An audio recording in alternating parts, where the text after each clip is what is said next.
All right, so today we are diving deep into chapter 20 of the Gospel According to the Spirit by Allan Kardec. It's all about workers of the last hour. Ever feel like you're a little late to the party? Hmm. This chapter just might change your perspective on that. Okay, so before we get started, can you give us a little background on Spiritism for anyone who might be new to it? Sure thing.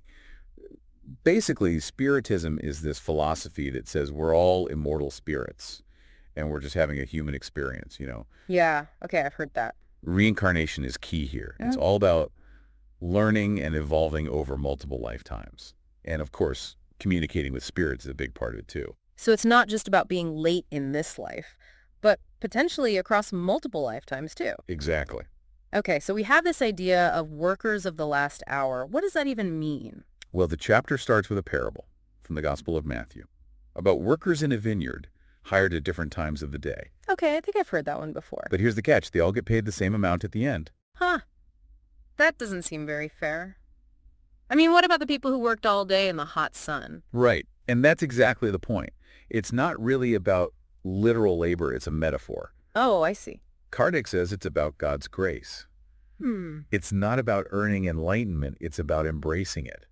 So the denarius they get paid isn't really money. It's It's spiritual reward. like a deeper connection with the divine or something. Exactly. Inner peace. Yeah. Liberation from suffering. It's the big payoff. So no matter when we start, we can still reach the same level. Right. So in this context, Kardec calls spiritists workers of the last hour. But isn't that kind of a disadvantage? Well, Constantine, one of the guiding spirits, actually sees it as an advantage. Oh, how so? He says we're benefiting from all the work that came before us. Like we're coming in at a time when things are already in motion. Exactly. The groundwork's been laid. The soil's been tilled. Yeah, we're not starting from scratch. So we can focus on building on what's already there. And achieve just as much. That's actually pretty reassuring. It's never too late. But it's not just about passively receiving wisdom, is it? No, definitely not. Another spirit, Erastus, talks about a world on the verge of change. Oh, this sounds interesting. He uses this dramatic language, like a tempest is approaching. Whoa. The old world is making way for a new one. So spiritists have a role to play in all of this. Yeah, he calls on us to be messengers of a new era. Wow. So we're not just workers, we're like... Change makers. Yeah, revolutionaries even. It's about spreading these teachings and advocating for a better world.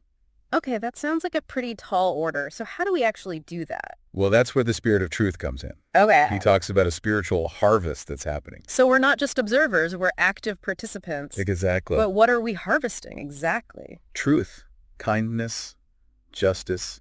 And how do we even know if we're doing it right? Well, those are the questions we'll be exploring next. Sounds good. I'm ready to dive in. Okay, so the spiritual harvest, right?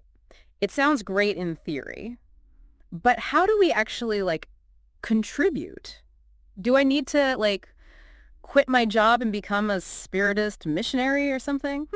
Well, luckily it's not quite that dramatic. Okay, good. The spirit of truth focuses on our inner qualities. Not just outward actions. Right. He's warning against, putting on a show. Like people who talk the talk but don't walk the walk. Exactly. Yeah, I've definitely met a few of those. It's about genuine dedication to the task. Putting others first, working for the collective good. He says those are the folks who will be entrusted to lead this great work of regeneration. So it's like the more we embody these values, the more responsibility we're given. In a way, yes. But it's not about, climbing a spiritual ladder or anything. Right, of course. It's about aligning ourselves with the divine, becoming instruments of good. So not for personal gain, Right. but because it's the right thing to do. It's about letting go of the ego Huh. and acting from a higher purpose. So when we do that, we become channels for positive change. Contributing to that harvest we talked about. So it's not necessarily about these big, grand gestures, It can be the small, everyday choices we make. like how we treat others, Yeah. how we react to challenges. It's about weaving those principles into our lives. making them who we are, not just what we do sometimes. Exactly. It makes me think about all those everyday heroes out there, the single parents working multiple jobs, Right. people volunteering their time. Or even just offering a listening ear to someone who needs it. Those little acts of kindness add up. They all contribute to that spiritual harvest. It's kind of empowering, actually. We don't have to wait for some big opportunity to make a difference. We can start right now. So, going back to workers of the last hour, it's not about being late. No. It's about embracing the opportunity whenever it comes. And realizing we can achieve the same level of enlightenment. Even if we haven't been on this path for centuries. Yeah. And it's about actively working towards this regeneration, contributing to that harvest of truth and justice and all that. Exactly. But there's also this sense of urgency, right? Yeah, definitely. Like we have to rise to the occasion. Remember what Erastus said about the tempest and the changing world? Yeah, like we're at a turning point We have these important choices to make. that will shape the future.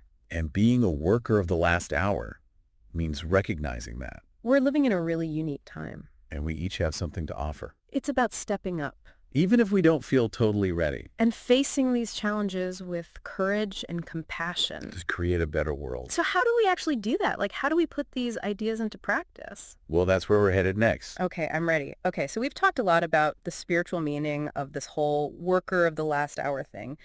But how do we actually apply it in our everyday lives? It's easy to get caught up in the big picture, but what does it look like on a practical level? Yeah, I can see how that might seem a bit abstract. But the thing is, these teachings are actually very practical. It's not about becoming some kind of superhero. It's about those everyday choices we make. So it's not about waiting for some grand opportunity to save the world. Right, it's about those small acts of kindness. Like in our relationships. Exactly. Or how we treat people in our community, even strangers. It all makes a difference. So if everyone just focused on being a little bit kinder, A little more compassionate. yeah, It could really shift things. it's like that quote, be the change you wish to see in the world. Gandhi, right. Yeah, it sounds cliche. But it's so true. And it takes on even more meaning in spiritism. Because we're not just physical beings.